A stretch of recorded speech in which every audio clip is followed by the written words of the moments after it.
Hey family, before we get into today's story, I'd really appreciate your support. Subscribing is one of the best ways to help us out. It's quick, free, and keeps the awesome content coming. Every listen, like, and share truly means a lot. Let's keep this channel growing. Thank you so much. She's my princess. My dad said. I laughed. And now you'll be paying rent alone. 3 weeks later, they showed up at my office. My name is Adrian. I'm 27 years old, and until lately, I was stuck in a suffocating pattern. Not only was I exhausted from working long hours at a job that barely paid enough to subsist, but I was also burdened by a family that, rather than supporting me, squeezed me dry as if I were a money machine. I grew up in a humble area with thin walls and neighbors who know more about you than you'd like. When I was 15, my mother Teresa left to work in another country. She was a nurse, and the possibility of making a higher salary in Europe was too good to pass up. She claimed it would be temporary, that she would save enough to provide us with a better life before returning. But as the years progressed, her visits became increasingly irregular, despite the fact that she occasionally provided money. At first, I missed her so deeply that my chest hurt. But with time, I learned to live with the emptiness. My father, Leonard, and my younger sister, Belle, stayed with me, and I unknowingly became the household's backbone. After finishing high school, I began working. There was no money for university. Therefore, someone had to pay the bills. My first job was at a packaging factory, a noisy, hot environment where I worked 8 hours each day, sealing boxes for minimum salary. It wasn't particularly glamorous, but it was what was offered. Every payday, I gave practically my whole paycheck to my father. He said that it was for the house's maintenance, rent, electricity, water, and food. I did not question it because it was expected of me. I was the man of the home, correct? Someone who had to make a sacrifice. But there was something that never sat well with me. Belle, my 23-year-old sister, didn't contribute anything. Nothing. Zero. She worked part-time at a clothing store, but she spent whatever she made on going out with her friends, purchasing designer clothes, or paying for club memberships.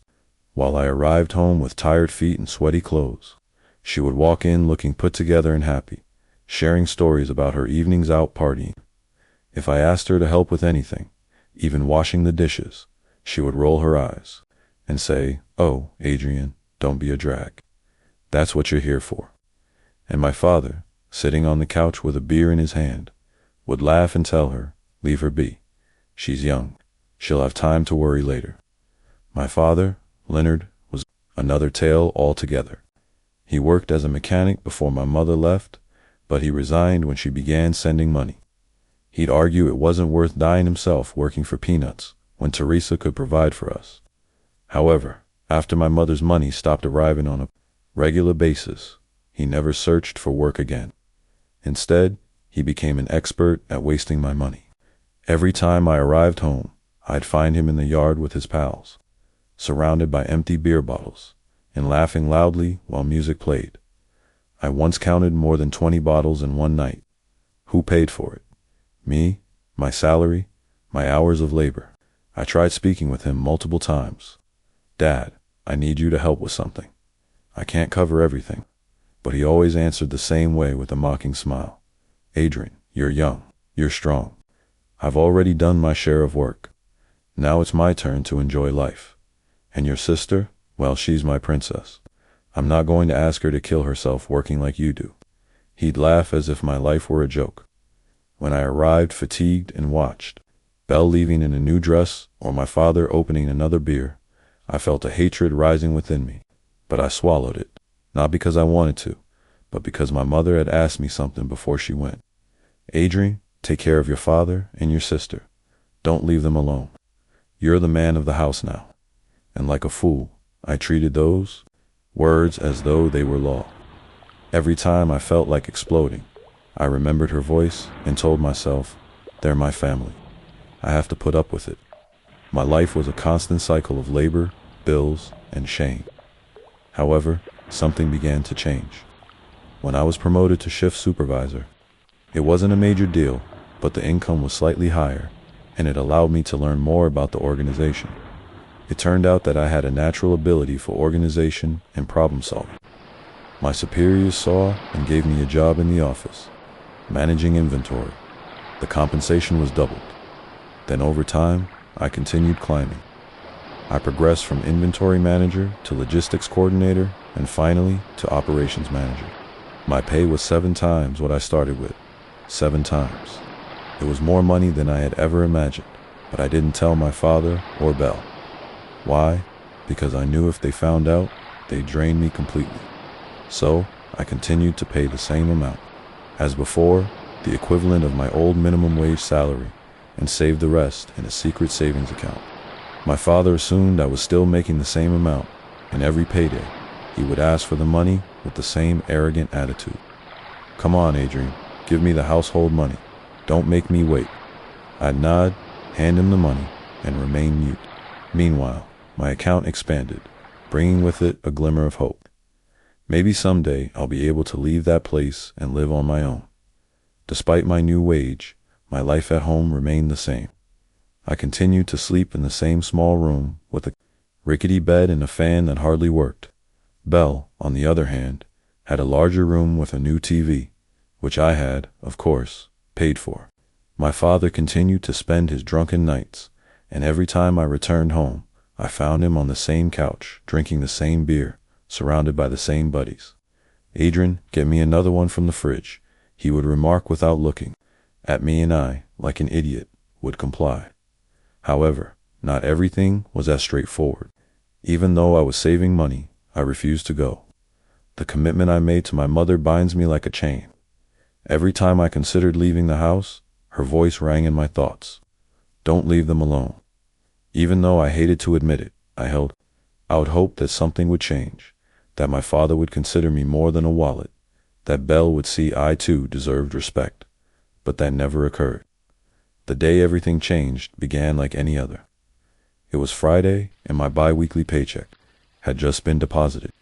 As usual, I printed the deposit sheet for my records, but I made a terrible error. I left it on my desk in an open view. Normally, I kept the papers in a folder hidden beneath my mattress, but I was so exhausted that day that I forgot. When I got home from work, I discovered Belle in my room, holding the slip and her eyes as wide as saucers. "This is what they pay you," she exclaimed, nearly yelling. Her voice was a combination of surprise and want. "Adrian, you're earning a fortune and giving us crumbs. How dare you hide this from us?" I tried to remain cool. "Belle, that money is mine. I earned it. You two don't contribute anything, and I still pay for everything in the house. What more do you want?" She laughed as if my reply was ludicrous. "Yours. This is a family, Adrian. What you earn is for everyone. I'm going to talk to Dad." She raced away with the slip still in her fingers. I knew a storm was coming, but I wasn't expecting what happened next. That same night, my father summoned me to the dining room. He was seated in his normal armchair holding a beer, but this time he wasn't smiling. His face was crimson with wrath. Belle stood alongside him, arms folded with a triumphant grin. "What's this about you earning so much and giving us the same as always?" my father asked, waving the slip in the air. "Do you think you can fool me, Adrian? This is a family. We all help each other here. Why did you hide this from us?" I attempted to explain. "Dad, that money is what I earn with my work. I've been paying the bills for this house since I was 18. Belle contributes nothing. And you spend my money on beer and parties with your friends. Don't you think I deserve to keep something for myself?" My father laughed, but it was not a pleasant laugh. It was a harsh laugh, the kind that makes you feel small. "Deserve? Look, Adrian, let me explain how this works. Your sister wants to study at the most prestigious university in the country. That costs money, a lot of money. And me, well, I have my expenses. So, from now on, 80% of your salary will go to Belle so she can fulfill her dreams. The other 20% is for me, for my things, and for going out with my friends. It's that simple." I gazed at him, not believing what I had just heard. 80% for Belle, 20% for him and myself. What was left for me? I felt the wrath I'd been storing for years rise in my throat like a volcano. But rather than shouting, I chuckled. I laughed wildly like if I just heard the funniest joke ever. My father and Belle looked at me like I was insane. "What are you laughing at?" my father inquired, visibly upset. I wiped a tear from my eye while laughing. "I'm laughing because I'm fed up. Fed up with supporting two parasites who claim to be my family. Fed up with your drunken nights, Dad. Fed up with your parties, Belle. Fed up with being treated like I'm worthless. So, you know what? I'm leaving. I'm leaving with 100% of my salary, and you two can pay your own bills. It's that simple." My father's expression changed. Rage gave way to disbelief. "What did you say?" "You don't call the shots, Adrian. You have an obligation to this family. You always have, and you always will." "No," I said with a composure I hadn't realized I possessed. "That's over." I walked to my room, took out a suitcase, and began packing. My belongings, my clothes, documents, laptop, everything that was mine. My father pursued me, yelling that I wasn't going to leave, that I couldn't just abandon them like this. He attempted to block the door, but I wasn't the same Adrian who would bow his head. I shoved him aside and marched out of the home. Not looking back, I moved into a single occupancy apartment. I purchased a flat-screen television, a bed with a non-creaking mattress, and even gave myself the indulgence of going to the beach. It's remarkable how it feels to spend your own paycheck on yourself without being told you don't deserve it. But it wasn't all peaceful. One night at 10 p.m., my cell phone called. It was an unfamiliar number, but something told me it wasn't a normal call. I responded, and the voice on the other end made my blood run cold. It was my sister Belle, but she didn't sound like her regular self with her arrogant tone and sarcastic chuckle. She sounded desperate.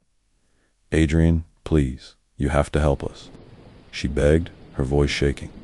"We're going to be evicted. We don't have the money to pay the rent. Dad and I don't know what to do."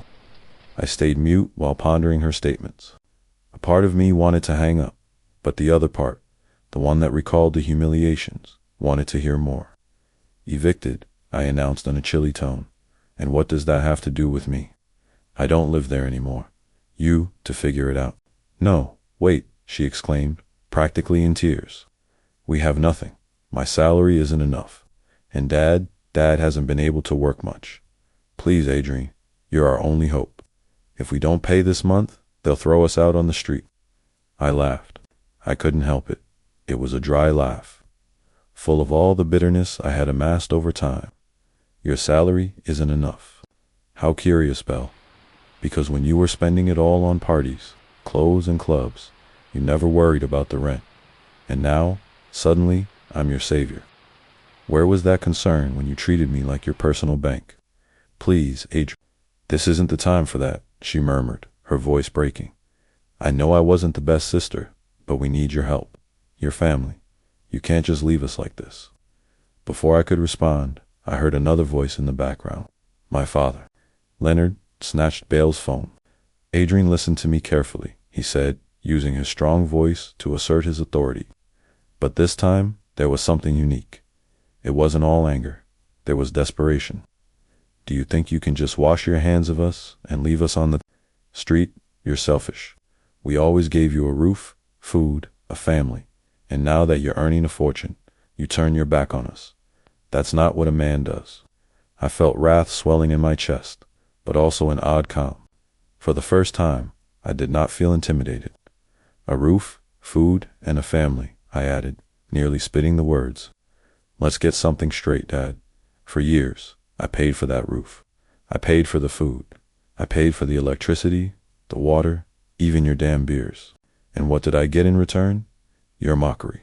You're made to enjoy life, Adrian, not work. Belle is my princess. Leave her alone. And now you call me selfish. No, Dad. You're the selfish one, living off my salary while you got drunk with your friends. Belle is the selfish one, laughing in my face while I killed myself working." "Don't make me say it, Adrian," he interrupted, but his voice was no longer as strong. "You have money, a lot of money. We saw it on that check. You could save us. Your sister wants to go to university. She wants a future. Don't you care?" I laughed again, but louder this time. "University. The prestigious university you wanted me. to pay for with 80% of my salary and the other 20% for your drinking binges. Do you remember that, Dad? Because I do. You told me. It's that simple. Well, now I'm telling you. Get jobs, pay your bills, survive. It's that simple. Don't you dare talk to me like that, he yelled. But he sounded like a cornered animal, not the man who used to scare me. Without us, you'd be nothing. We raised you. We gave you everything. You gave me everything. I asked, my voice becoming as icy as ice. The only thing you gave me was a promise that tied me to you like a chain. Mom told me not to leave you alone, and that's why I stayed.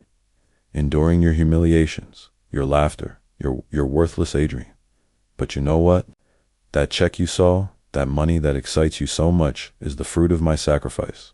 My sleepless nights, my overtime hours, my promotions. Not yours, not Bale's, mine. And I'm not giving you another cent. There was silence on the other end of the telephone. Belle then went back on the phone, sobbing. Adrian, please. We have no one else. If we get evicted, I don't know what we'll do. Please, I'm begging you. We're your family. I said, family. And the word burned in my throat. A family doesn't use you. A family doesn't laugh at you while they bleed you dry. A family doesn't make you feel worthless. You are not my family. You are parasites. And parasites sooner or later have to learn to survive on their own. You can't do this to us, she sobbed, but I stopped listening. I hung up the phone, and for the first time in years, I felt the weight on my chest ease.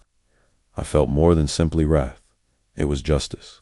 It was satisfying to know that after everything they had done to me, they were finally experiencing the repercussions of their actions. Later, my mother Teresa called me. Her voice was full of censure, as if I were the story's villain. Adrian, I'm disappointed in you. How could you abandon your family? Your father and sister are going through a terrible time, and you, with all that money, just left them alone. They couldn't pay the rent, and the landlord had no mercy and kicked them out. It's your fault. I attempted to explain to her with all of my remaining tolerance. I told her about Leonard's drinking, how he squandered my income on beer while I rarely slept. I told her about Belle, who mocked me while wasting her money on parties. I told her about the humiliations, the laughs, and how they made me feel insignificant. But she did not want to listen. They're your family, she murmured in that tone. That always made me feel bad. You should be there for them, no matter what they've done. Not anymore, Mom, I murmured, my heart heavy yet determined. I'm not going to carry them anymore. If you want to help them, you do it, but I'm done. I hung up. Since that day, I have not spoken to her again. I'm not sure if she ever grasped my perspective, but I don't care anymore. I severed the final ties with that toxic family, and for the first time in years, I feel liberated, and I have no intention of returning. I eventually discovered that Leonard is now a cab driver, working long shifts in the sun to earn just enough to survive. Belle, for her part, had to give up her entire paycheck to cover the bills for the smaller house they moved into. There are no parties, brand-name clothes or clubs, only the reality they never wanted to face. Now, I have control over my own life. I'm a regional manager at the company, and my compensation permits me to travel and save from my own home. My apartment is full of items that reflect who I am. Books, a bicycle, photos from my travels. Freedom tastes like coffee from my balcony, like a morning with no shouting or guilt. Now, as I glance out my window at the city, I realize I owe nothing. I live for myself. The fury has subsided into tranquility. Justice leads to freedom. They are facing the repercussions, and I'm finally free.